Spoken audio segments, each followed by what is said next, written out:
예수님 안에 생명이 있습니다. 예수님이 우리의 빛이 되십니다. 우리는 다 죽을 수밖에 없는 죄인들입니다.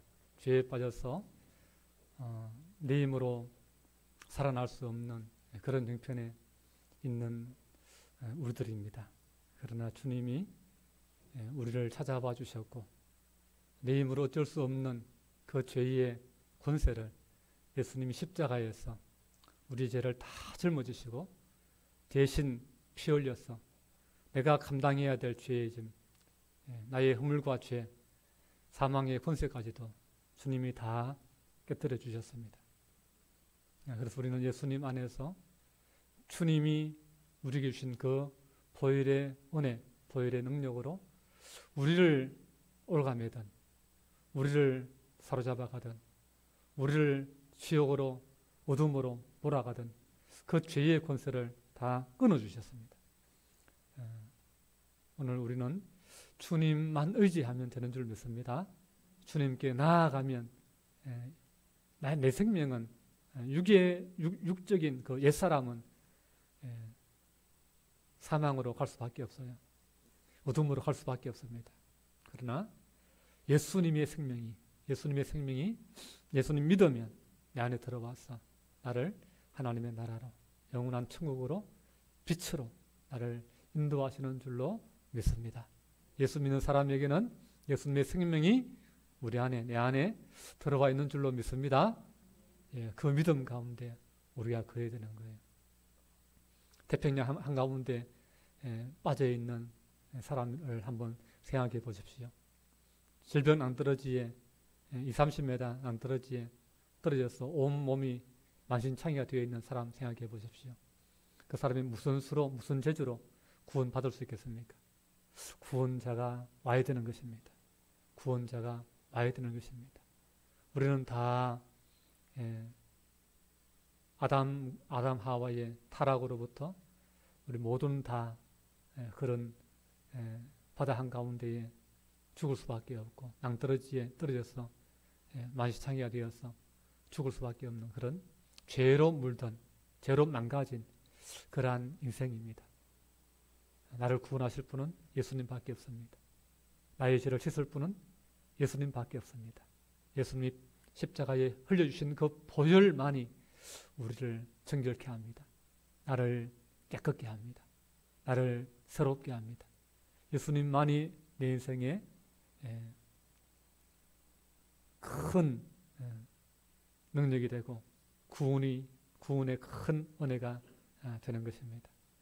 우리가 사도행전을 통해서 우리가 계속해서 보면서 참 놀랄 일들이 많이 있죠. 그 중에 가장 오늘날 교회가 주목하는 것은 초대교회가 폭발적으로 성령의 능력으로 말미암아서 부흥했다라고 하는 사실입니다.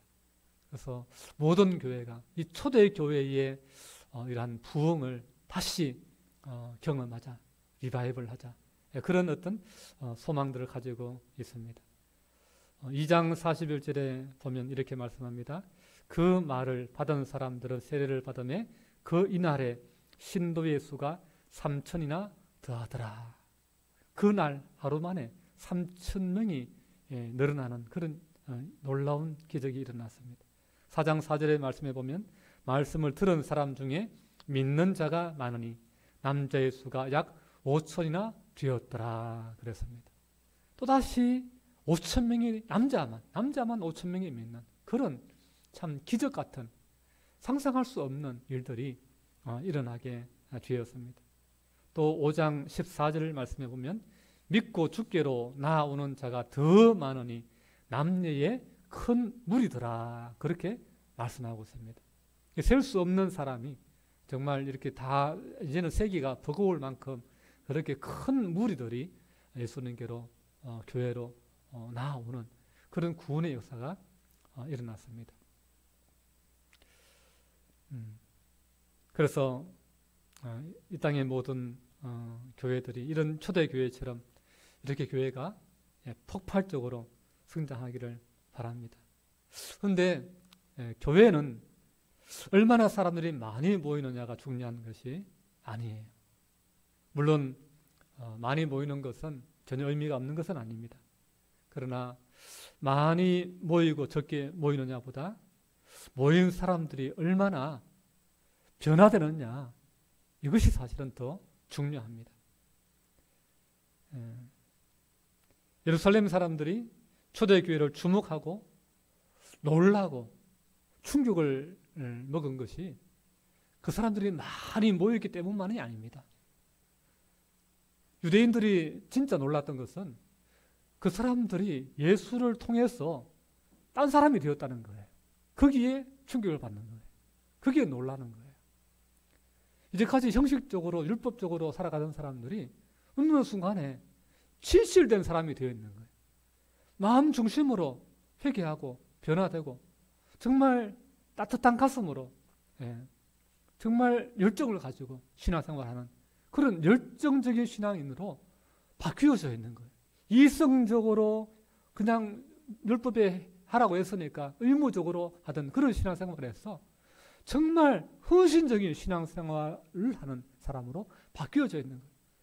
누가 헌금하라 하지 않은데도 불구하고 자기 집을 파는 사람이 있고 자기 밭을 파는 사람들이 있고 그걸 가지고 생색내지 않고 사도들 앞에 발 앞에 두고 그냥 가는 그런 일들이 허다하게 일어나는 것입니다.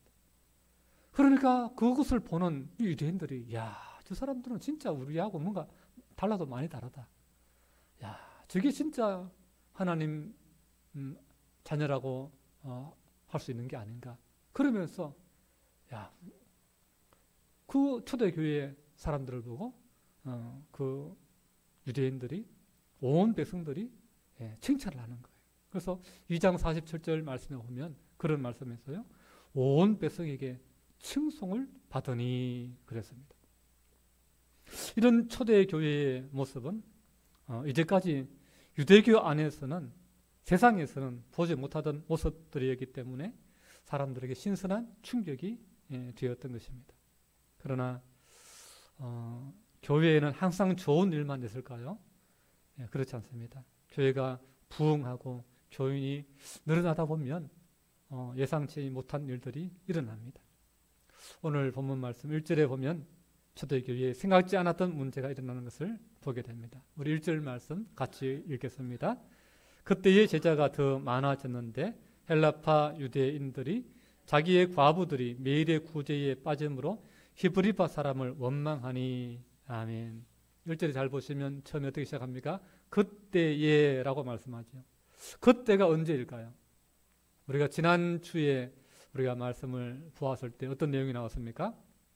사도들이 그 유대교회의 그 권력기관인 사내들인 공회에 붙잡혀서 체포돼 가지고 끌려 가지고 신문을 받고 추궁을 받고 그러면서 전하지 말라고 하는 예수를 전했기 때문에 그들을 죽이자고 그렇게 재판을 하는 그런 일들이 있었던 것을 우리가 보지 않았습니까?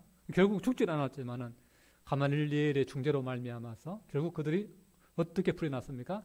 매를 맞고 39대의 매를 맞고 온몸이 만신창이가 되어서 풀려나는 그런 일이지 않습니까? 그러니까 이때라는 말은 이 시기라는 말은 유대교회의 핍박이 교회를 향해서 본격적으로 시작되던 그때다 이렇게 이야기할 수가 있는 거예요. 그런데 그때에 뭐가 많아졌다고요? 제자의 수가 많아졌다 그렇게 말씀하고 있습니다. 그때에 위축되고 옥문이 내빼고 나는 이제 교회 안 다닐래. 교회 다니면 이제 유대교 사람들한테 내가 밑보이게 돼. 핍박을 받게 돼. 나도 저런 고난을 받을지 몰라. 그러면서 도망가는 사람들이 아니라 오히려 당당하게 진짜 나도 고난이 오면 고난을 받으리라. 어떤 핍박이 와도 나는 주님을 따르리라. 그런 주님을 따르는 제자들이 많아졌다라고 하는 놀라운 사실입니다. 여러분, 교회는 교인이 많아지는 것이 물론 좋은 일이죠. 행복한 일이죠. 그러나 진짜 중요한 것은 제자가 많아져야 좋은 교회인 줄로 믿습니다.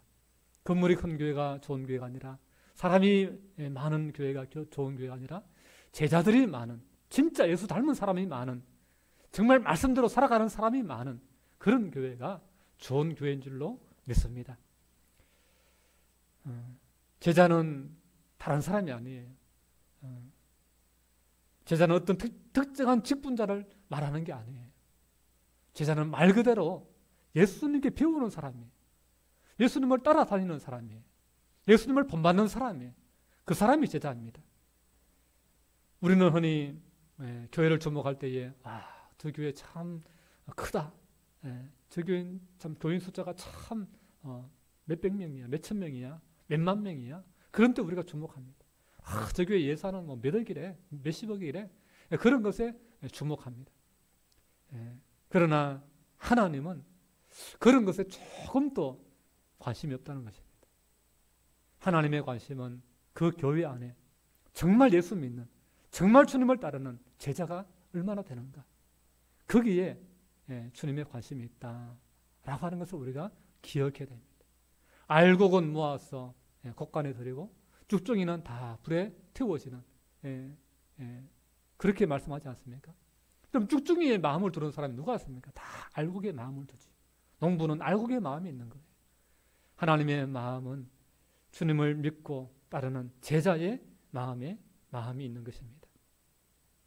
어떤 면에서 교인이 많은 것 대단한 일이고 참 놀라운 일이고 참 기쁜 일이고 좋은 일입니다. 또 뭐 목사를 또 받들고 목사를 잘 따르는 것, 그것도 참 귀한 일이고 참 목사 입장에서는 너무나 감사한 일입니다.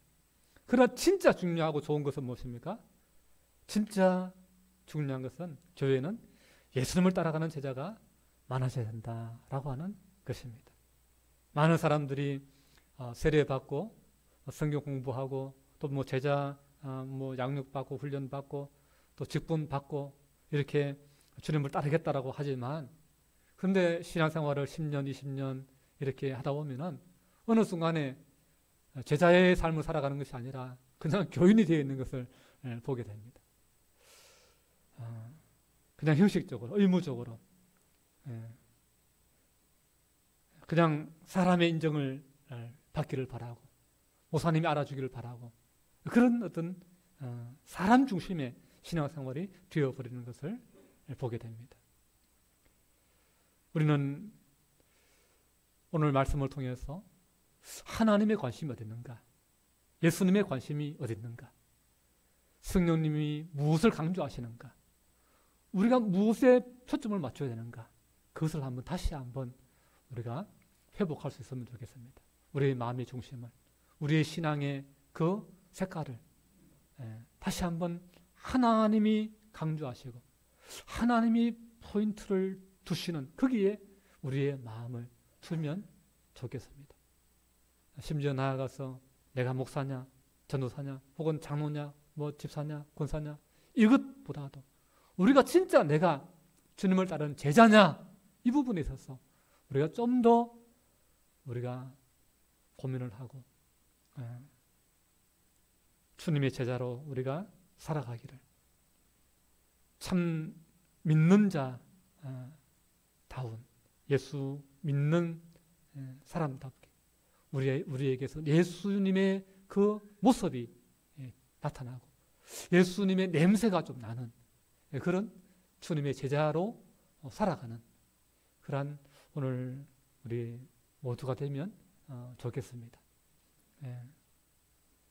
오늘 그래서 1절 말씀에 보면 그때의 제자가 더 많아졌음을 말씀하고 있고, 오늘 마지막 읽은 7절 말씀, 7절 끝에, 제일 끝에 보면은 또 뭐라고 하고 있습니까? 제자의 수가 더 심히 많아지고 이렇게 말씀합니다. 그래서 제가 말씀을 처음 시작하면서 초대교회가 부흥했던 그 기사들을 우리가 제가 말씀하지 않았습니까? 3,000명이 늘어나고 남자만 5,000명이 늘어나고 그리고 남녀의 흩한 무리가 예수를 믿는 그런 기사를 우리가 앞에서 보지 않았습니까?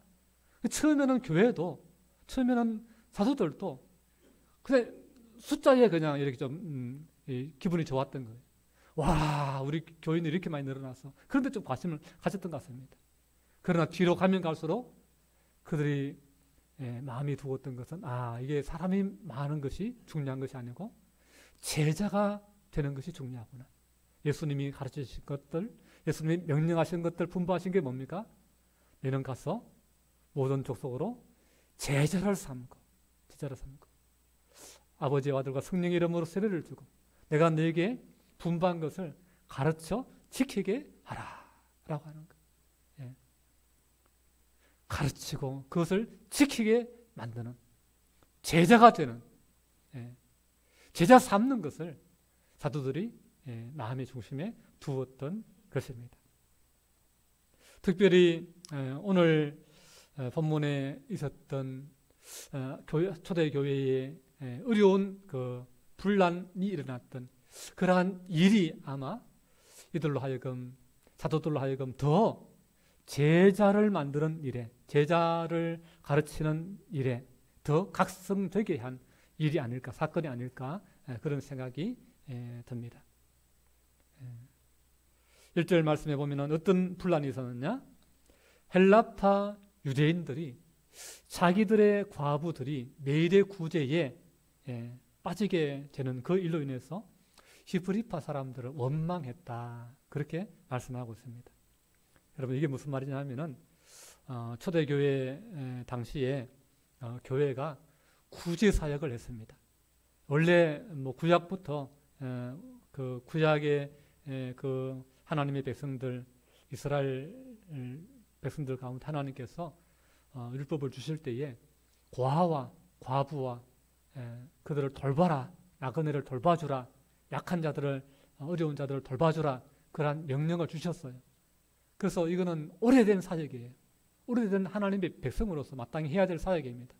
그러나 그것이 세월이 흐르면서 형식적이 되었습니다.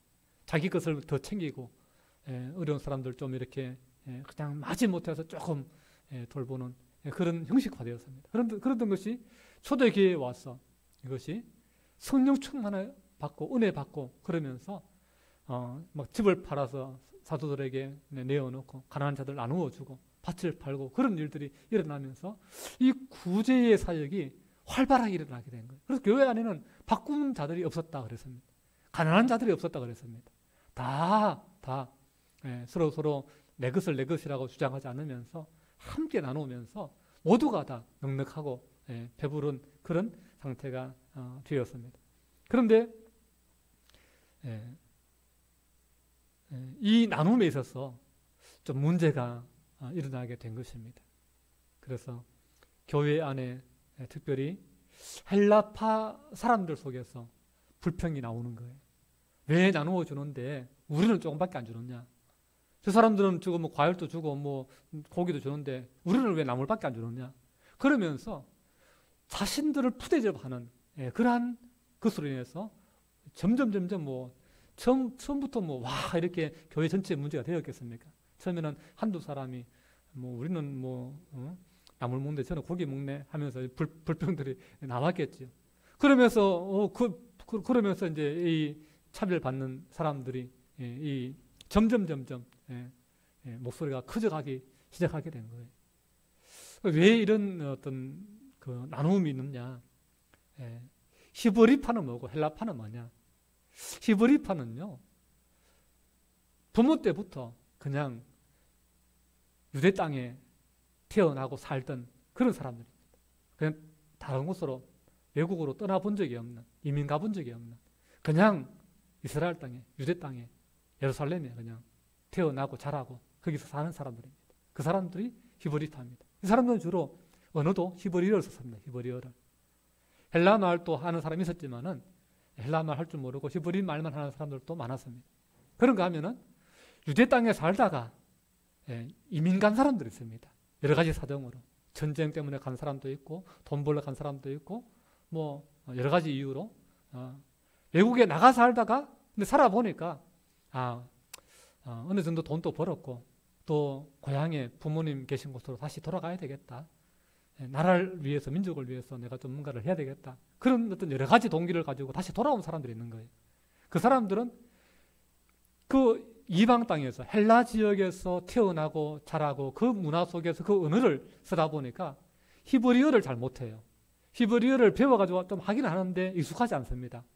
예. 그러니까 마치 미국 뭐 교포 2세, 3세들은 1세대들은 다 영어도 하고 한국말도 하지만 오히려 영어를 좀 어려워하지만은 그러나 2세, 3세들은요 한국말보다는 영어가 편합니다.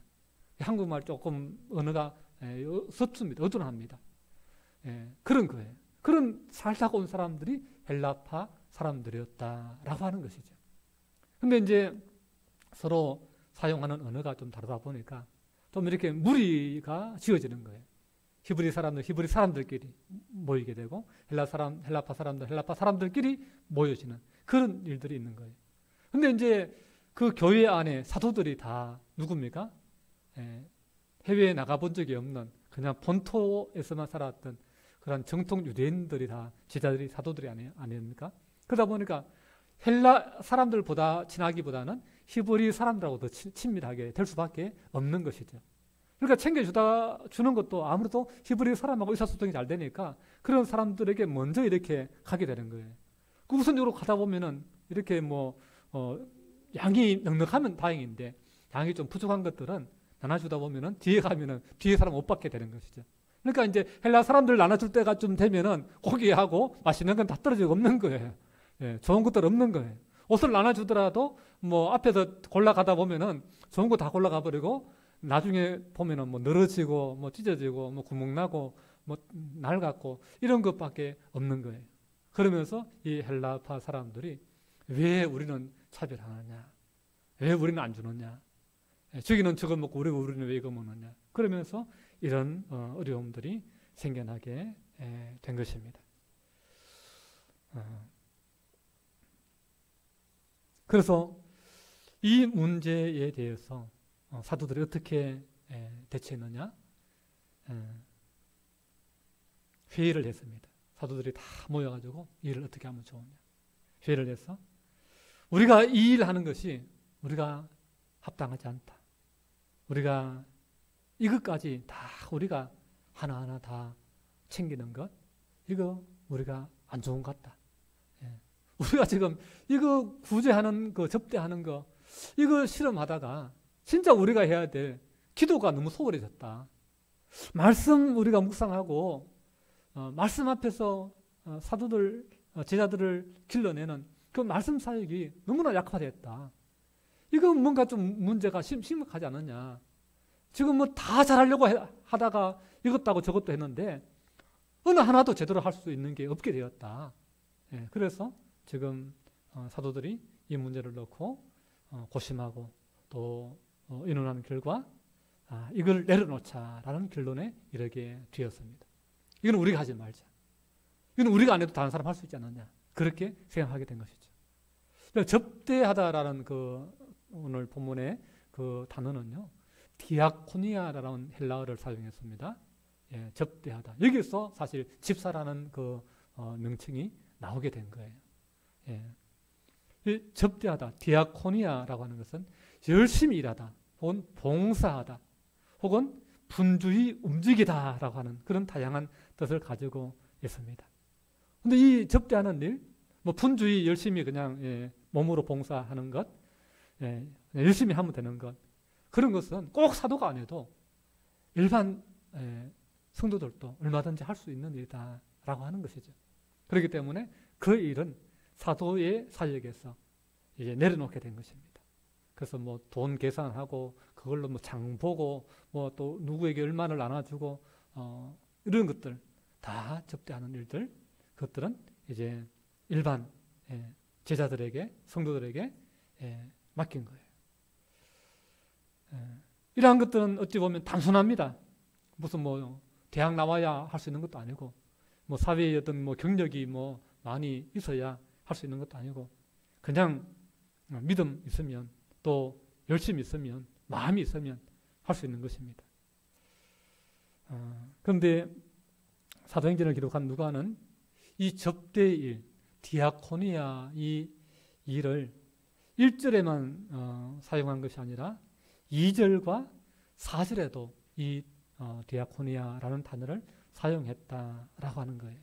1절에 사용하는 것은 구제의 부분에 있어서 사용했고 2절에서는 접대라는 단어에서 사용했고 4절에서는 말씀의 사역을 할 때 그 사역의 부분에서 이 단어를 사용했습니다. 그러니까 구제하는 거나 접대하는 거나 혹은 말씀의 사역이나 다 이 봉사의 일이다 라고 하는 것이죠. 똑같은 봉사의 영역이라는 것입니다. 그래서 음식을 나눠주는 것도 봉사고 돈을 회기를 맡아서 감당하는 것도 봉사 영역이고 말씀을 맡아가지고 말씀을 전하는 사역도 봉사 영역이다 라고 하는 것이죠. 다 같은 디아코니아, 봉사의 영역입니다. 그래서 어느 하나 중요하지 않은 것이 없습니다. 그럼에도 불구하고 우선순위를 무엇에 둘 것인가 했을 때는 뭘 둬야 된다고요? 말씀과 기도 사역에 우선순위를 둬야 된다. 이것이 교회의 기초가 되어야 된다라고 하는 것을 오늘 성경은 우리에게 가르쳐주고 있는 것입니다. 그 말씀을 우리가 배우고 읽고 가르치는 것, 기도하는 것, 이걸 소홀히 하면 구제와 봉사가 아무리 있어도 결국에는 분란이 일어날 수밖에 없다라고 하는 것을 보게 되는 것이죠. 그래서 사도들이 구제를 담당할 일꾼들을 세우게 됩니다. 그래서 그 기준이 3절, 4절 이렇게 말합니다. 3절, 4절 가졌습니다. 시작. 형제들아 너희 가운데서 성령과 지혜가 충만하여 칭찬받는 사람 7을 택하라. 우리가 이 일을 그들에게 맡기고 우리는 오로지 기도하는 일과 말씀 사역에 힘쓰리라 하니. 아멘. 사도들이 교회의 분쟁, 막 이렇게 원망하는 그러한 헬라파, 히브리파, 이 파벌이 나누어지는 그런 교회의 분열을 경험하면서 구제하고 접대하는 일까지 자신들이 해서는 안 된다라고 하는 사실을 깨달은 거예요. 이것까지 하면 자신들의 본분인 기도와 말씀 사역도 제대로 감당할 수 없을 뿐만 아니라 접대하고 구제하는 사역도 이게 문제가 많아진다라고 하는 것을 깨달은 것입니다. 그래서 접대하는 것, 재정 출납하는 이런 것들은 다 다른 분들에게 맡기기로 했습니다. 그래서 그 일꾼을 새롭게 7명을 뽑는데 그 자격을 어떤 사람으로 뽑습니까? 성령이 충만한 사람, 지혜가 있는 사람, 또 어떤 사람? 사람들에게 칭찬을 듣는 사람입니다. 그래서 교회를 위해서 일꾼을, 직분자를 세울 때는 오늘날까지 이 사도행전의 소위 일곱 제사라고 이야기하는데 이 일꾼을 뽑던 그런 기준을 늘 교회가 가지고 이렇게 일꾼을 세우는 그 전례가 된 것이지. 제일 먼저는 성령이 충만해야 된다라고 하는 것입니다. 다른 모든 것에 앞서서 성령 충만해야 된다. 한마디로 믿음이 좋아야 된다라고 하는 것이지. 내 뜻을 내려놓고 하나님의 뜻을 따를 수 있는 사람, 사심을 버리고 하나님을 위해서 봉사할 수 있는 사람, 나보다 남을 더 생각할 수 있는 사람, 내 중심이 아니라 하나님 중심의 사람, 그런 사람이 필요한 것이죠. 아무리 그 사람이 똑똑해 보이고 능력 있어 보이고 많이 배웠고 사회적인 지위가 있다 할지라도 성령 충만하지 않으면요, 이 일에 사심이 개입돼요. 인간적인 생각이 개입돼요. 그러다 보면 나중에 또다시 분란이 생깁니다. 또다시 어려움이 생깁니다. 또다시 원망들이 나오게 됩니다. 그렇기 때문에 제일 중요한 기준, 성령의 사람이 됩니다. 성령의 사람. 내 마음을 버리고 하나님의 뜻을 따를 수 있는 사람. 성령의 감동을 따라서 하나님 중심의 사람. 두 번째는 지혜를 가진 사람. 그래도 그냥 아무 분별 없이 아무 계산도 못하고 그럼 체계적으로 그 일을 못하는 사람이 안 되겠죠. 그렇게 지혜가 있는 사람. 지혜라고 하는 그 헬라어는요, 소피아라는 단어를 사용했는데 이것은 세상의 이치를 이렇게 깨닫고 그 진리를 잘 활용할 수 있는 그런 것을 의미합니다. 그래서 하나님의 뜻을 알고 말씀을 잘 분별하고 그것을 우리의 삶 가운데 성도들에게 잘 적용할 수 있는 그런 지혜를 가진 그런 사람들이 필요했다라고 하는 것이죠. 그리고 사람들에게 칭찬을 듣는 사람, 비난을 듣는 사람이면 또 문제가 생깁니다. 예, 다 칭찬 듣는 사람일 때에 그 사람을 따르게 되죠. 신뢰할 수 있게 되는 것이죠. 예, 그래서 그 7사람이 뽑혔는데 그 5절에 보면은 그 7사람의 이름이 나옵니다. 어떤 사람들입니까? 서데반, 필립, 브로고로, 니가노로, 디몬, 바메나, 니골라입니다. 그래서 우리 한글 성경으로 보면 이 이름이 뭐 어떤 특징을 가지는지 우리가 잘 모릅니다. 그러나 원어적으로 보면 이 이름들이 다 헬라식 이름이다라고 하는 사실을 알게 됩니다. 그렇다고 해서 이 사람들이 다 뭐 헬라파 사람들이었느냐? 그렇지는 않을 겁니다. 헬라식 이름을 사용하는 사람을 뽑은 것은 이 헬라어를 사용하는 사람들과 잘 소통할 수 있게 하기 위해서 아마 칭찬 듣고 성령 충만한 사람들 가운데 이런 사람들을 뽑지 않았을까 싶습니다. 히브리어에도 능통하고 헬라어도 할 수 있는 그런 양쪽에 다 소통할 수 있는, 그래서 불평 불만이 빨리 소통해서 해소할 수 있는 그런 지혜가 있는 사람들을 뽑았던 것 같습니다. 근데 이 뽑을 때 또 어떤 기준이 있었느냐? 5절 말씀을 잘 살펴보시면, 5절 말씀을 잘 보시면 온 무리가 끝에 5절 끝에 그 7명을 택하였다라고 이렇게 말씀하는 것을 보게 됩니다. 그러니까 사도들이 택한 것이 아니라 온 성도들이 함께 택했다라고 하는 것이죠. 그래서 어떤 의미에서 정말 소수의 그 사람의 생각으로만 한 것이 아니라 온 교인들의 의견을 반영했다. 최초의 어떤 민주적인 그런 선출 방식으로 이렇게 선출되었다라고 하는 것을 알 수가 있습니다. 그랬을 때에 이제 교회가 다시 모든 기능들이 정상적으로 회복되게 되었습니다. 사도들은 말씀과 기도 사이에 집중할 수 있고, 그래서 성도들에게 말씀을 잘 가르치고 위에서 기도하면서 더 성령의 충만함으로 나아갔고, 또 7집사를 통해서 구제사역은 구제사역대로 접대하고 또 지정을 관리하는 그런 일들이 원활하게 잘 이루어졌습니다. 그 결과 어떤 결론이 나오느냐? 7절 말씀 우리 함께 같이 읽습니다. 7절 말씀 시작. 하나님의 말씀이 점점 왕성하여 예루살렘에 있는 제자의 수가 더 심히 많아지고 허단 제사장의 무리도 이 도에 복종하니라. 아멘. 교회 안에 하나님을 위해 사도들을 도와서 사도들이 맡았던 그 역할들을, 사역들을 충실하게 감당해주는, 돕는 그런 일꾼들이, 7집사들이 있었을 때에 더 하나님의 말씀이 교회 가운데 왕성해졌다. 또 제자의 수가 더 심히 많아지게 되었다. 심지어 그렇게 완악하던 제사장의 무리들 가운데서도 예수 믿는 사람들이 많이 나오게 되었다. 그렇게 말씀하고 있는 것을 보게 됩니다. 그래서 사도행전 21장에 가서 보면요, 사도행전 21장 20절에 보면은 유대인 성도들만 나중에 얼마가 되느냐? 수만 명에 이르게 되는 그러한 말씀들을 증가하는 것을 보게 됩니다. 그래서 이렇게 교회가, 예루살렘 교회가 든든히 서가고 이 세계 선교를 위해서 강력하게 열방으로 흩어져 가지고 정말 안디옥과 여러 소아시아와 이 유럽으로 강력하게 주의 복음이 아프리카로 온 대륙으로 퍼져나갈 수 있었던 그 힘과 그 뒷받침이 되는 것이 바로 오늘 중요한 분기점이 바로 오늘 6장의 이 말씀이다라고 하는 것을 우리가 보게 됩니다. 오늘 우리들도 다시 한번 이 말씀을 통해서 다시 한번 우리가 도전받으면 좋겠습니다. 우리 교회도 오늘 말씀에 나오는 초대교회의 7집사와 같은 그런 하나님의 일꾼들이 필요합니다.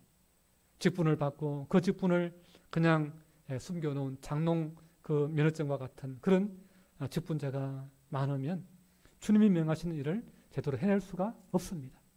초대교회에는 교회의 직분들이 많았던 것이 아니라 교회의 일꾼들이 많았다라고 하는 것입니다. 예수를 믿고 세상과 구별되게 사는 사람들은 누구나 거룩한 무리, 성도라고 그렇게 불렀습니다. 그리스도를 믿고 끝까지 따라가는 사람들을 누구나 제자라고 불렀습니다. 그리스도를 본받기 힘쓰고 예수님을 그리스도라고 증거하는 그 사람들을 그리스도인이다라고 불렀습니다. 그래서 이 초대교회의 사람들은 정말 세상 사람들로부터 그렇게 인정받는, 교회 안에서도 서로가 정말 인정하는 그런 거룩한 사람들, 성도였고, 그리고 제자였고, 그리고 그리스도를 전하려고 힘쓰는 그리스도인이었다라고 하는 사실을 우리가 기억하면서 오늘 우리들도 정말 무늬만 그냥 직분자가 아니라 정말 그 이전에 우리의 근본의 바탕이 내가 그리스도를 증거하는 그리스도인으로 주님을 따르고 주님을 본받는, 주님의 말씀에 순복하는 주님의 제자로 우리가 자리매김할 수 있는, 그래서 정말 하나님의 놀라운 그런 말씀의 왕성함이 있어서 교회의 부흥과 성장을 경험하고 또 하나님의 놀라운 사도행전의 역사를 계속해서 써내려갈 수 있는 그런 우리 안동명성교회 저와 여러분 될 수 있기를 주님의 이름으로 축복합니다. 기도하겠습니다. 거룩하신 우리 아버지 하나님, 오늘 말씀을 통해서 다시 한번 우리 각자에게 하나님이 부르신 부름의 그 직분과 그 본질적인 사명들을 다시 한번 기억할 수 있도록 인도하심에 감사합니다. 우리가 삶에서 하나님을 섬기는 일을 온전히 감당하고 있는지, 제자의 삶을 살아가고 있는지 돌아보게 하여 주시고, 우리에게 주신 사명이 무엇이든지 직분이 무엇이든지 하나님 그 일을 통해서 하나님의 그 은혜를 전하고 예수 그리스도를 증거하는 그러한 하나님의 말씀의 능력의 통로, 은혜의 역사의 통로로 우리가 사용되게 하여 주시옵소서. 사도들이 오로지 기도와 말씀을 전하는 일에 힘쓴 것처럼 우리도 삶에서 주어진 사명들을 온전히 감당하며 주님께 기쁨이 되는 그러한 삶이 되고 주님으로부터 잘했다 칭찬 듣는 그러한 예수의 사람 다 되게 하여 주시옵소서. 오늘 주신 은혜를 감사하며 귀하신 예수님 이름으로 기도하옵나이다. 아멘. 찬송가 453장 찬양합니다.